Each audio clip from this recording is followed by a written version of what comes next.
সবসময় চেষ্টা করি আপনাদের সাথে যতটা পারা যায় ততটা কম উপকরণ এবং কম তেল মশলাযুক্ত রান্নাবান্না শেয়ার করবার। আজকে আবারও পনিরের একটি সুস্বাদু রেসিপি শেয়ার করব, আর তাতে কিন্তু উপকরণ খুব কম লাগবে আর রান্না করতে ভীষণ সময় কম লাগবে। তাহলে দেখে নেওয়া যাক আজকে আমি পনিরের কোন রেসিপিটি শেয়ার করছি। পনিরের ঝাল, ঝোল, শাহী পনির, চিলি পনির, পনির পকোড়া এরকম রেসিপি আমরা মাঝে মধ্যেই বানিয়ে খেয়ে থাকি। আমি নিজেও আপনাদের সঙ্গে পনিরের তো অনেক রকম রেসিপি শেয়ার করেছি, কিন্তু তার মধ্যেও দেখবেন অনেক সময় এমন হয় যে বাড়িতে সব জিনিস থাকে না, বা মনে হয় একদম সিম্পল করে আজকে যদি রান্নাটা করা যায়। তো এরকম ভাবতে ভাবতে আমরা কিন্তু ঘরোয়া উপকরণ দিয়েই কিছু রান্না করি, আর সেগুলো দেখবেন অতি সুস্বাদু হয়। আমরা সকলেই বেশিরভাগ সময় চেষ্টা করি একদম সিম্পলভাবে সমস্ত রান্নাবান্না করতে, আর বিশেষ করে যদি বাড়িতে কোনো পুজো আর্চা হয় তাহলে ভোগ নিবেদন করবার জন্য আমরা যত সংক্ষেপে এবং যত কম উপকরণ দিয়ে রান্নাটা করা যায় সেটাই চেষ্টা করি। আজকে আমি একদম ঠিক সেরকম কম উপকরণের একটি রান্নার রেসিপি আপনার সঙ্গে শেয়ার করব। এখানে রয়েছে ওই ধরুন 250 থেকে 300 গ্রাম পরিমাণে পনির, সেটাকে একটু বড় টুকরো করে কেটে নেওয়া হয়েছে, আর গ্রাইন্ডিং জারের মধ্যে 4 টেবিল চামচ পরিমাণে কাজু আর 3 টেবিল চামচ পরিমাণে কিশমিশ অল্প একটু জল দিয়ে একদম মসৃণ করে বাটতে হবে। এই বাটাটা চাইলে আপনারা শিলেও বাটতে পারেন। দেখুন আমি এরকম মসৃণ করে বেটে নিয়েছি। এবারে কড়াইতে দেব ঘি। রান্নাটা ঘিতে করব। ভোগের রান্না আমরা চেষ্টা করি একটু ঘি ব্যবহার করে করতে, তাতে অবশ্যই একটু সুস্বাদু তো হয়ই, এবং ঠাকুরের রান্না সন্দক লবণ ঘি ব্যবহার করে করাই আমরা ছোট থেকে শিখে এসেছি। ঘিটা গরম হয়ে যাওয়ার পর এর মধ্যে আমি পনিরের টুকরোগুলোকে দিয়ে হালকা করে ভেজে নেব। পনির কিন্তু খুব বেশিক্ষণ সময় ধরে ভাজবার একেবারেই প্রয়োজন নেই। আর পনিরের টুকরোগুলো ভাজবার সময় সামান্য পরিমাণে একটু লবণ দিয়ে ভাজছি। এতে কি হবে, পনিরের মধ্যে লবণটাও সুন্দরভাবে ঢুকে যাবে।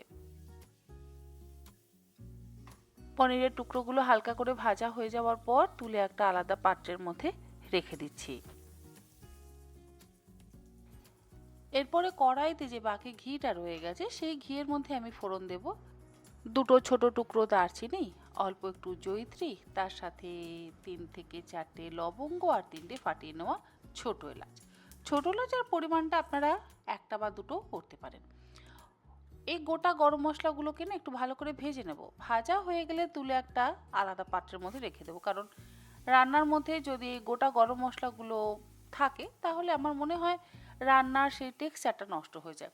শুধু মশলাটা ঘিয়ের মধ্যে ফোড়ন দিলেই ঘিতে সুন্দর একটা গন্ধ হয়ে যাবে, তাতে ফ্লেভারটা ভীষণ ভালো আসবে।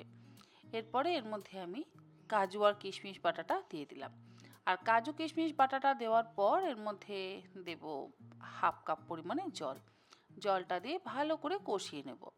জলের পরিমাণ যদি আপনাদের একটু বেশি ব্যবহার করতে হয় তাহলে আপনারা করবেন, তবে অবশ্যই কিন্তু একটু লো টু মিডিয়াম ফ্লেমে ভালো করে কষাবেন, হাই ফ্লেমে একেবারে কষাবেন না, যেহেতু কাজু বাদাম হাই ফ্লেমে কষালে নিচে লেগে যাবে, তাই অবশ্যই লো ফ্লেমে কষাবেন। আর হালকা একটু কালারের জন্য আমি এখানে ব্যবহার করব 2 চা চামচ পরিমাণে টমেটো পিউরি। এটা কিন্তু আমার ঘরে তৈরি করা টমেটো পিউরি, কেনা টমেটো পিউরি নয়। টমেটো পিউরিটাকে দিয়ে অবশ্যই মিডিয়াম ফ্লেমে ভালো করে কষাতে হবে, তা না হলে টমেটোর কাঁচা গন্ধ থেকে যাবে, আর টমেটোর কাঁচা গন্ধ থেকে গেলে খাবারের স্বাদটাই কিন্তু নষ্ট হয়ে যাবে। মিনিট 6-7 সময় ধরে লো ফ্লেমে খুব ভালো করে আমি কষিয়ে নিচ্ছি। এর মধ্যে কোনো রকম হলুদ গুঁড়ো, লঙ্কা গুঁড়ো, ধনে গুঁড়ো, জিরে গুঁড়ো কিচ্ছু গুঁড়ো মশলা কিন্তু ব্যবহার করব না। যত কম মশলা ব্যবহার করে যত সংক্ষেপে রান্না করা যায় দেখবেন রান্না করতে সময়ও কিন্তু কম লাগে, তাতে সুস্বাদুও অবশ্যই হয়। স্বাদ মতো এখানে আমি লবণটা ব্যবহার করছি। ঘিয়ের পরিমাণ আপনারা চাইলে আরেকটু ব্যবহার করতে পারেন, আমি অল্প ঘি দিয়েই রান্নাটা করছি। ঝালের জন্য আমি ব্যবহার করছি গোলমরিচের গুঁড়ো। গোলমরিচের গুঁড়োর বদলে সামরিচের গুঁড়োরও ব্যবহার করতে পারেন। লঙ্কার গুঁড়োর কিন্তু ব্যবহার করিনি, লঙ্কার গুঁড়ো দিলে আবার রঙটা পরিবর্তন হয়ে যাবে। আর দিচ্ছি ওই 3 থেকে 4 চা চামচ পরিমাণে ফ্রেশ ক্রিম। ফ্রেশ ক্রিম যদি না থাকে তাহলে লিকুইড দুধ আর একটু গুঁড়ো দুধ ভালো করে মিশিয়ে নিয়ে সেটা ব্যবহার করতে পারেন, বা দুধের সরেরও ব্যবহার করতে পারেন। যেটা আপনাদের কাছে অ্যাভেলেবেল থাকবে সেটাই ব্যবহার করতে পারেন। খুব ভালো করে আমাদের গ্রেভির মশলাটা তৈরি করে নেওয়া হয়ে যাওয়ার পর এবারে হালকা করে ভেজে তুলে রাখা পনিরের টুকরোগুলোকে দিয়ে দিচ্ছি। আর পনিরের টুকরোগুলোকে দিয়ে গ্যাসের ফ্লেমটাকে মিডিয়ামে রেখে আরও মিনিট 3 ফুটিয়ে নেব। রান্নাটা করতে সময় কিন্তু খুব কম লাগবে। ওই মশলাটা কষাতে একটু যা সময় লাগবে, মশলা বলতে কাজু আর কিশমিশটা কষাতে যেটুকু সময় লাগবে। পনিরের টুকরোগুলোকে দিয়ে ভালো করে মিশিয়ে একটু ফুটিয়ে নিলাম। আর রান্নার শেষে দিয়ে দিচ্ছি আবারও 2 চা চামচ পরিমাণে ফ্রেশ ক্রিম, আর দিচ্ছি অল্প একটু ধনেপাতা কুচি। ব্যাস, আমাদের কিশমিশি পনির কিন্তু একদম রেডি। আমি এই রান্নাটার নাম দিয়েছি কিশমিশি পনির বা কিশমিশি পনির। আপনারা কি নাম সাজেস্ট করেন অবশ্যই আমাকে জানাতে পারেন, আমারও তাহলে ভীষণ ভালো লাগবে। সাদা ভাত, পোলাও বা রুটি, পরোটা যে কোনো কিছুর সাথেই খেতে কিন্তু অসম্ভব ভালো লাগবে। আপনারা ঠাকুরের ভোগ নিবেদন করবার জন্য অবশ্যই এরকমভাবে কম উপকরণ দিয়ে এই রেসিপিটা বানাতে পারেন। আশা করি আপনাদের সকলেরই ভালো লাগবে। আচ্ছা, এই রান্নাতে কিন্তু কোনো রকম চিনির ব্যবহার করিনি, যেহেতু কিশমিশের ব্যবহারটা একটু বেশি করা হয়েছে, তাই আর আলাদা করে চিনি দেওয়ার প্রয়োজন নেই। যদি আবার চিনি বেশি দেওয়া হয় তাহলে কিন্তু আবার একটু বেশি মিষ্টি হয়ে যাবে। মিষ্টিটা আপনারা অবশ্যই বুঝে ব্যবহার করবেন।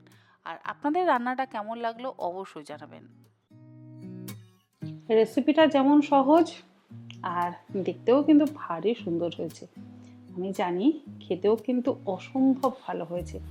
আপনারা খুব তাড়াতাড়ি রেসিপিটা ট্রাই করুন আর আমাকে জানান আপনাদের কেমন লেগেছে।